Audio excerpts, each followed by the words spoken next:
আগস্টের পরবর্তী সময়ে যেখানে শহীদ এবং আহতদেরকে টপমোস্ট প্রায়োরিটির ভিত্তিতে যেখানে তাদের যথাযথ ব্যবস্থা নেওয়া উচিত ছিল, আমরা আহতদের আর্তনাদ এবং শহীদ পরিবারের আর্তনাদ এখনো পর্যন্ত আমরা শুনতে পাচ্ছি। এই সরকার, এই অন্তর্বর্তীকালীন সরকার সবচেয়ে বেশি প্রায়োরিটি দিবে আহত এবং শহীদের যে পরিবার রয়েছে তাদের যথাযথ ব্যবস্থা নেবে। আপনাদেরকে তো আমরা দোহাই দেওয়ার জন্য এখানে আনি নাই, আমরা আপনাদেরকে এখানে এনেছি পদক্ষেপ নেওয়ার জন্য। 31 জানুয়ারি 2024 আমরা এই প্রক্লেমেশন অফ রেভলিউশন আমরা ঘোষণা করতে গিয়েছি, যেহেতু সরকার নিজেই দায়িত্ব নিয়েছে যে উনি সকল ধরনের রাজনৈতিক ঐক্যমত্যের ভিত্তিতে উনি এই প্রক্লেমেশনটি ঘোষণা করবেন। সুতরাং আমরা আমাদের জায়গা থেকে আশ্বস্ত হয়ে আমরা 31শে জানুয়ারি আমরা প্রক্লেমেশন অফ রেভলিউশন ঘোষণা করিনি। আমরা রাজনৈতিক ঐক্যমত্যকে আমরা প্রাধান্য দিয়েছি। সরকার যেহেতু দায়িত্ব নিয়েছে, স্টেট যেহেতু দায়িত্ব নিয়েছে, আমরা সেখানে আমরা ভরসা রেখেছি।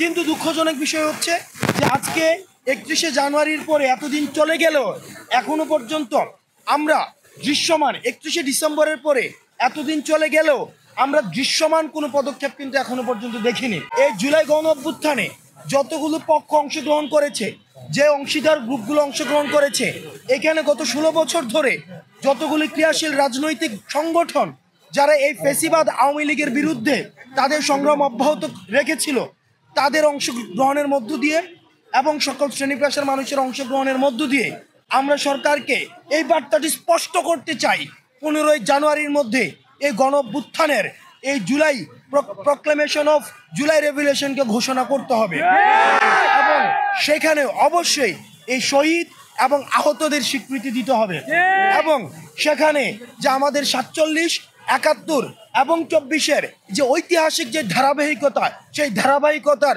সুস্পষ্ট সেখানে বর্ণনা থাকতে হবে এবং আমরা কোন পরিস্থিতির মধ্য দিয়ে এই যে একটি জাতি এই যে আওয়ামী ফেসিবাদ থেকে, আওয়ামী জাহিলিয়াত থেকে মুক্তি পেয়েছে, এই সেটির স্বীকৃতি সেখানে থাকতে হবে।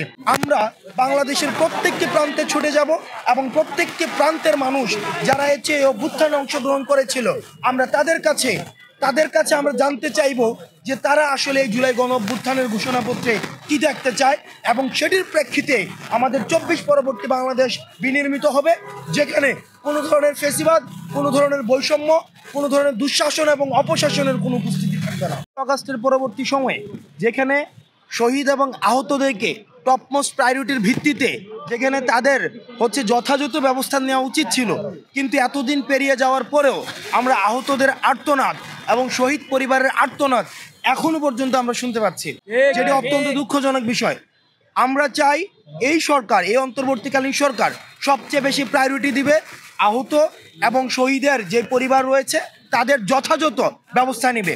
আমরা বারবার শুনতে পাই যখন জুলাই ফাউন্ডেশনে কোনো আহতের পরিবার যায়, শহীদ পরিবার যায়, সেখানে যে আমলাতান্ত্রিক জটিলতা, যে জটিলতার বিরুদ্ধে আমরা আন্দোলন করেছি, সে আমলাতান্ত্রিক জটিলতার দোহাই দিয়ে তাদের যেই সুবিধা, এই সুবিধা প্রাপ্তি থেকে তাদেরকে বিরত রাখা হয়েছে।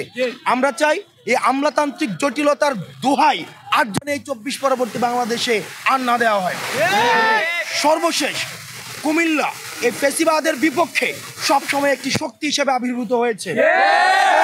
হাসিনার নির্ঘুমের কারণ ছিল এই কুমিল্লা থেকে ফেসিবাদ বিরোধী প্রতিধ্বনি সবসময় উচ্চারিত হয়েছে এবং আমরা কুমিল্লা থেকে এই ফেসিবাদ বিরোধী লড়াই অব্যাহত থাকবে এবং পরবর্তী 24 পরবর্তী আমাদের যেই জনমানুষের আকাঙ্ক্ষার যে বাংলাদেশ বিনির্মাণের যেই আমাদের স্বপ্ন, সেটির যাত্রা এই কুমিল্লা থেকে আমাদের প্রশস্তিত হবে এবং আমরা আমাদের জায়গা থেকে অন্তর্বর্তীকালীন সরকারকে আহ্বান জানাবো, আপনারা যদি মনে করে থাকেন, আপনারা মাঝে মাঝে আমরা বলতে শুনি, আপনারা দোহাই দেন, বিভিন্ন দোহাই যে সিন্ডিকেটের হাত পরিবর্তন হয়েছে, চাঁদাবাজির হাত পরিবর্তন হয়েছে, টেন্ডারবাজির হাত পরিবর্তন হয়েছে।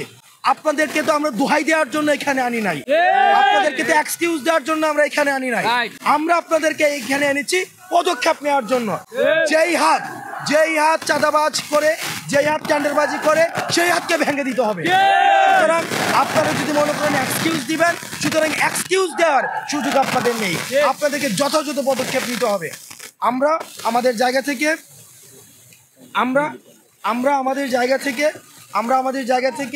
আমরা 5ই আগস্টের পূর্বে যেভাবে ফেসিবাদের বিপক্ষে আমাদের সুদৃঢ় অবস্থান রেখেছি, আমাদের এই অবস্থান অব্যাহত থাকবে। আসসালামু আলাইকুম।